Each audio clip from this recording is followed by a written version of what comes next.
mes Capricornes, bienvenue. Alors aujourd'hui, nous allons regarder vos énergies pour le début du mois de mai 2026. Allez, c'est parti. Évidemment, vous le savez quand même, cette guidance est complémentaire à celle que j'ai déjà réalisée pour le mois de mai. Allez, on y va. Alors, pour vous les Capricornes, ok. Bon, désolé, ma voix est cassée aujourd'hui. On a le 9 de denier. Alors avec cette carte, on voit bien que là, vous vous concentrez essentiellement sur vous, sur vos projets. Donc, la fin du mois de mai va être peut-être un peu studieuse. La fin, n'importe quoi. Le début du mois de mai va être peut-être un peu studieux. Comment dire, ça va peut-être être un petit peu concentré sur vous, vos projets, etc. Mais c'est plutôt positif, en fait. On voit bien que c'est un truc qui va vous porter. D'ailleurs, vous pourriez bien avoir une communication intéressante, importante, pour pouvoir avancer dans vos projets. C'est peut-être vous qui allez déclencher cette communication, c'est peut-être quelqu'un en face de vous qui va vous contacter, on va voir, mais du coup ça pourrait venir briser ce moment de solitude, mais solitude dans un sens positif, encore une fois. Allez, on continue, on va voir. Ah, alors attendez, parce que vous vous concentrez sur vos projets, tout ça, il y a une communication et d'un seul coup ça bloque tout. Cette communication, elle pourrait être sentimentale. Attention à certains que votre vie privée ne vienne pas impacter vos projets professionnels, financiers, vous voyez un peu l'idée. Ça pourrait être ça, en mode « Ah mince, du coup, ça me déstabilise un petit peu trop ». Pour d'autres, c'est quelqu'un pas du tout dans votre vie privée, en tout cas pas sentimentale, mais du coup, il y a une communication et ça vient mettre un peu des bâtons dans les roues à ce que vous vouliez faire. Mais, quoi qu'il arrive, vous êtes quelqu'un de fort, vous êtes déterminé, vous êtes efficace. Et malgré ce petit blocage, cette communication qui va pas être très agréable, vous allez dire, eh, c'est bon, hop, je laisse ça de côté, je vais pas me miner à cause de ça. Et du coup, avec le valet de denier, on voit bien que, ben, tant pis, s'il faut que, si on m'a dit oui, mais là, je sais pas, en termes de compétences, c'est pas oufis, etc., bah vous allez vous former. Vous voyez, vous allez vous former, vous allez apprendre de nouvelles choses, vous allez repartir peut-être d'une autre manière pour votre projet, parce que effectivement, même si là, ça a créé un frein parce qu'on vous a expliqué que il y avait quelque chose qui n'allait pas tout à fait bien, ben c'est pas grave. Une porte se ferme, ben vous en trouvez 10 autres, quoi. Donc ça, c'est plutôt cool.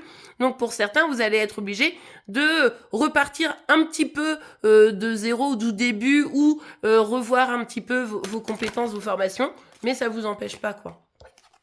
Je vous l'avais dit, pour certains, ça pourrait bien être sentimental. Pas tout le monde. Hein. Une personne au niveau sentimental, c'est pour ça que vous vous concentrez sur vous, parce qu'au final, ça vient un peu gêner vos projets. Donc, soyez vigilants. De toute façon, c'est toujours important d'être bien entouré dans sa vie privée pour pouvoir réussir dans les autres domaines de sa vie. Donc là, une personne qui est plutôt négative, malgré les émotions, les sentiments. Et puis, pour ceux où c'est pas du tout ça, on voit ici qu'il y a effectivement quelqu'un, donc on l'a vu qu'il y avait une communication, c'est une personne qui pourrait apporter vraiment beaucoup de sérieux, etc. Quelqu'un qui est quand même assez investi, et du coup cette personne, finalement la conversion va pas être très agréable, mais ce sera vraiment pour vous aider à évoluer, donc ça c'est plutôt cool. Mais il y en a, la version, c'est le sentimental qui vient un peu vous plomber. Quand je dis sentimental, ça veut dire émotionnel, ça peut être aussi un parent, un enfant, vous voyez ce que je veux dire. Et puis pour ou un mari ou une femme, bref.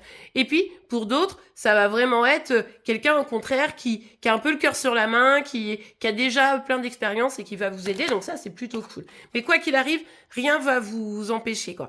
Au sentimental, ce qui peut se passer, c'est qu'il y ait quelqu'un qui décide de s'éloigner un petit peu et en fait, ça va vous perturber. Ou vous décidez de vous éloigner. Peut-être aussi les énergies, vous le savez, dans le sentimental peut toujours être un peu inversée entre vous et celle de chéri chéri. Mais c'est peut-être vous qui allez vous éloigner parce que vous voyez qu'il y a une ambiance un peu pas ouf. Pour d'autres, c'est vraiment, la communication, là, au niveau vraiment plus pro, on va dire ça comme ça, ou plus sur votre projet en tout cas, elle va plutôt être orientée sur le fait que là, vous trimballez des casseroles, il y a des choses qui sont pas forcément positives pour vous, et en fait, le blocage qu'on va vous expliquer, c'est pas tellement ce que tu fais, c'est pas bien, c'est que vous vous encombrez de quelque chose qui n'est plus bon pour vous et qui vous empêche de vous épanouir. Je vous donne un exemple. C'est vraiment un exemple. Hein. Je veux créer ma boîte. Mais du coup, je reste toujours à 100% dans mon ancienne boîte, ce qui fait que j'ai que 20 minutes par jour pour bosser sur ma nouvelle boîte. C'est toujours ça. Après, vous me direz, mais n'empêche que c'est pas beaucoup. Vous voyez? Donc peut-être que là, il faut lâcher une demi-journée pour pouvoir avancer. Vous voyez ce que je veux dire? Ça va être ce genre de choses, mais ça peut être complètement différent, mais c'est un peu l'esprit, quoi. Allez. L'as des épées. Bon, ben oui, hein, c'est ça. Il y a un blocage, on comprend. on prend conscience des choses. Hop, vous, les Capricornes, vous êtes quand même très déter. Vous décidez de couper ce blocage. C'est pour ça que vous repartez. Vraiment, c'est bien en fait, parce que j'ai l'impression que ici, on est vraiment dans une dynamique de...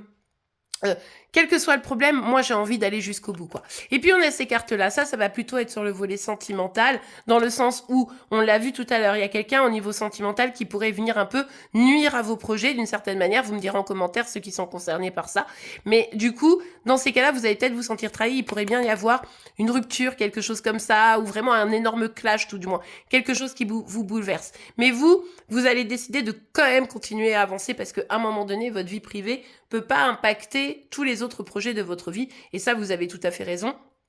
Et du coup, ici, on comprend bien que, bon, ça pourrait être un petit peu bouleversant, mais vous avancez et vous êtes quand même très courageux, courageuse. Donc ça, c'est plutôt chouette. Eh bien voilà les Capricornes, j'espère que cette guidance vous aura aidé. Désolée pour ma voix si c'est le cas. N'oubliez pas de liker la vidéo, je vais m'arrêter là, je crois qu'on est d'accord. Je vous souhaite un excellent mois de mai, je vous dis à demain, au revoir.